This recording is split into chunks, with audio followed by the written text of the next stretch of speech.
Good evening, and thank you for checking out JCTV News, where we do our best to keep you up to date on the latest Jamestown campus and community news. I'm Lindsay Bartlett. In local news, Jamestown Hospital has announced visitation rules have been changed due to the amount of influenza cases being reported throughout the area.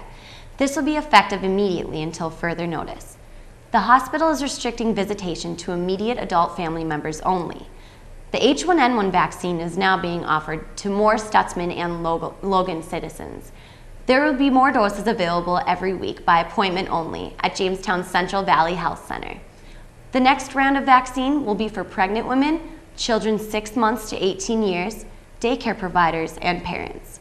If you would like to make an appointment with Central Valley Health, then call 701-252-8130 between the hours of 8 a.m. and 4:30 p.m.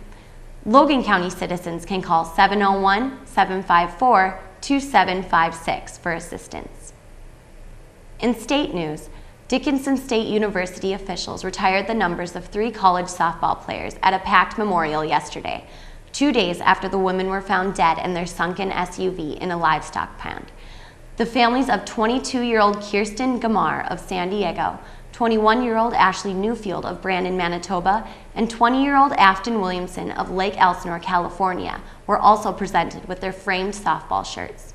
JCTV reporter Ronnie LaCroix caught up with Jamestown College student Marika Bauer, who grew up in Dickinson, to get her thoughts on the tragedy. Bauer said it was cool to see the Dickinson families pull together to support the women's families in the situation that affected the entire community. You just know that everybody's affected because, you know, it's like if something was to happen at Jamestown College, everybody would be affected, and not just the people that knew the girls, but the entire campus. And I know I've talked to friends, and the whole campus is just really quiet and really solemn, and everybody's just keeping them in their thoughts and prayers. So good. Bauer's father was renting an apartment to one of the women at the time of the accident.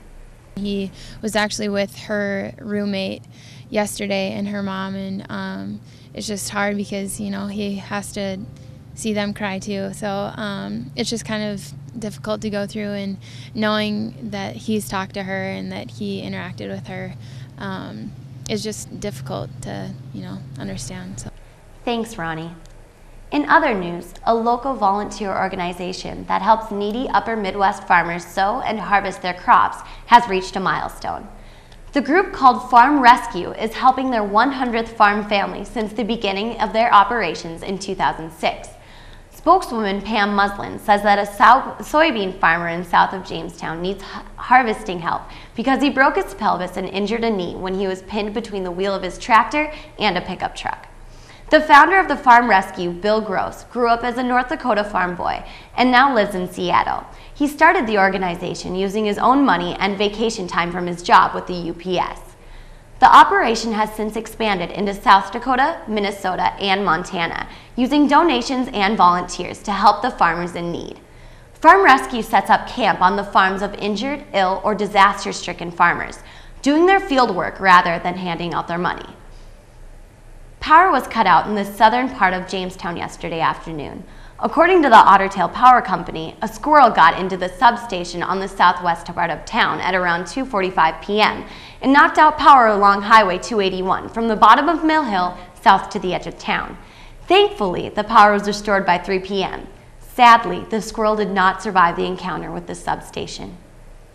For your Jamestown weather, tomorrow we will be experiencing a high of 56 degrees and on Sunday 55. It looks as though it will be staying in the steady 50s throughout the coming week.